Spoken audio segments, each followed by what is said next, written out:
Kandala. Kandala.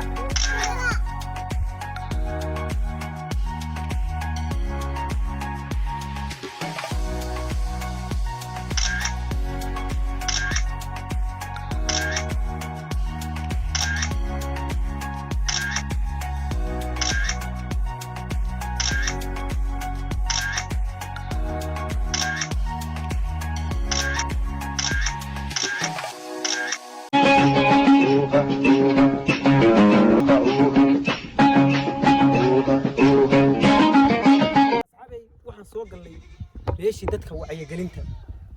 oo dadka lagu wacyigelin jiray xilligii dawladda dhexe halka wareegsan waa wacyigelinta dadweynaha degmada Qandala qofka maartay jeedinaya khudbada halkaan istaagaya minbar u ah soo raaca inkastoo ruuxayguna cadirali ka yahay inkastoo ruuxayguna cadirali ka yahay halkaan asxaabay waa minbarkii halkaan qofku istaagaya inta wafuuda oo meesha timaada halkaan ay istaagayaan dadweynuhuna xeerkaasi soo galayaan halkaas soo istaagayaan halkaan dadka lagu wacyigelin jiray laakiin in muddo ama shaqayn taliyo gobolka dawladii dhawaan baa dib u dayactir lagu sameeyay oo lagu dhiftay ranjagan iyo calanka Soomaaliya lagu buufiyay iyo kii Puntland kulliba sidoo kale waxa loo sameeyay kuraas haday dadku ay daalan ay fariisan karaan oo dabiici ah oo la sameeyay injineeradu sameeyeen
marka daasho oo dadku maartay istaagaanin oo halkaan oo kale ugu isugu timaado dadka duqeyda ah oo aan istaagi karin halkaan oo kale fariisanayaan iyadana waa meel loogu talagalay dib u dayactir loogu sameeyay waa la buufiyay sida u jeedaan halka waxa iga asxaabay meel yar oo dhisan ay jeedaan oo calanka Soomaaliya ku buufsan yahay taariikh gooni ay leedahay isoo raaca waan tagayna asxaabay halkaan dhisan ay jeedaan iyo meeshan taariikh bay ku leedahay degmada Qandala waxa loogu magac daray nin la yiraahdo Ali Faahiye oo la yiraahdo Ali Faahiye waxa leeyahay taariikhda ku salaysan tahay waxa weeye markii calankii la gubayay ee Talyaaniga oo halkan uu gubays ahaan ku joogay baa loogu magac daray oo taaladan loo dhisay si loogu xasuusto magaciisa waa lagu qoray sidoo kale calanka Soomaaliya lagu buufiyay marka Ali Faahiye wuxuu ahaa dadkii taariikh ku lahaa deegaankan iyo gobolka Bariba khaas ahaan degmada Qandala marka xasuus ahaan dadka yaryar ee soo koraya si ugu noqoto taalada ayaa loo dhisay sidoo kale magaciisana uu ku qoran yahay Faahiye Cali Geedi baa ku qoran taariikh noocaas bay leedahay waana meel lagu garan karo dadka Soomaaliyeedna taariikh ugu fadhida oo ugu tahay in hiil loo muujiyay oo xilligii uu Ingiriis Talyaanigu gubaysanay dhulkan buu calankoodii gubay markay u yeereen Talyaaniguna wuu xiray ka bacdina wuu sii daayay saasa taariikh ahaan loogu xusay meel kale oo waxaan degeyn doonaa taariikha oo degmada Qandala ku yaala soo raacayna keena sida laba rafiiqo kalgacayl siraashan raaday aniguna nabadinaan ku raadnay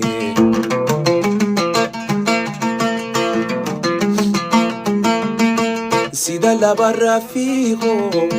kalgacayl siraashan raacday aniguna nabad inaan ku raadne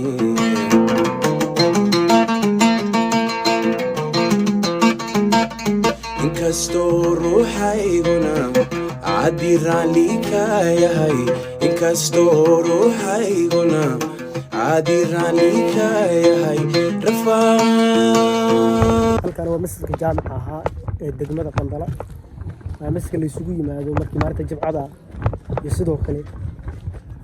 waqtiyada kale dadku isugu yimaadaan marka masjidka jaamica ee degmada Qandala waa kaas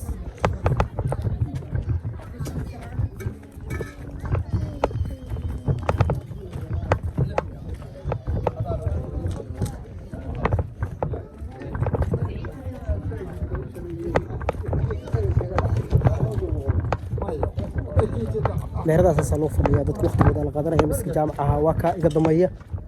weli suuqan dhex maraya ma dhowa magaaladu waa 700 ilaa 800 oo tallaabo ilaa markii waa soo socday ila socda asxaabi in badan soo socday asxaabi waxaan dhibay meel ugu muhiimsanaa degmada qadiimiga ee Qandala halkan waa dawladda hoose degmada Qandala looga arrimiyo xogtii oo dhan فيلاشي حكتي أردن دقمة قندلة وحنا كويتين هلاكن وأنا ماشي أقول مهمسن وأجرك الأدوار الدهوسة وماشي خلوا وضع دقمة واقع بوركي وساعد أجيبها بدها فدان المناديل دوار البلد حفيز كدوار الدهوسة دقمة قندلة حفيز كدوار الدهوسة دقمة قندلة يصور عملك المهمة يعني تصدقنا أصحابي هل كان وعدي لو بالها هو سولر هذيك المقالة وبحانين مقالنا هو مقالة قديمة waxay ku tusinaysaa guriga ay sayay halka waa masjidkani muddo badan buu jiray muuqaal ahaantiisa bay ku muujinaysaa dhismihiisu intuu jiray halkan waaga hore sanduuqada harmo oo laan jirin markii dawladda dhexe ay jiray hadda dhawaan bay yimaadeen intaan waxay suuq furan markii dawladda dhexe burbur dhacay way soo dhawaadeen halkan waxa ku yaala argada ay baawurtu kala wareegi jireen waa intuu soo doora soo raac halkan asxaabay waa argadii baawurtu kala wareegi jireen sida aragto xididtani waa xididka Soomaaliya halkan waxa ka qoran Jamhuuriyadda Soomaaliya laakiin burburka kadib waxa dhacday in magaaladii ay maaragtay wadadii la degay oo waxa la reebay meel hal seed oo hal gaari mari karo laakiin waaga hore baawur badan bay isku dhaafi jiray marka halkan waa argadii meelo kale taariikhi oo dawladii dhexe ay dhistay baan intuu doona isoo raaco wali asxaabay degmada qadiimiga ah ee Qandala ayaa ku dhex soconaa waa meel dad aad u wanaagsan oo qalbi furan ay degan yihiin si fiican bay noogu soo dhaweeyeen inkastoo ay tahay degmo taariikhiya oo la yaabkeeda wadata iyo mucjisadeeda iyo waxyaabay dadkii hore ee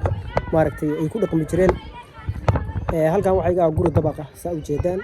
gurigaas waa dabaq laakiin dhismihiisu waa dhismayaashii hore sidoo kale kana wuxuu ka mid yahay dabaqyadii hore waagii hore la dhisan jiray inkastoo dib dayactir loogu sameeyay marka wali waa in tusi doonaa ila socdo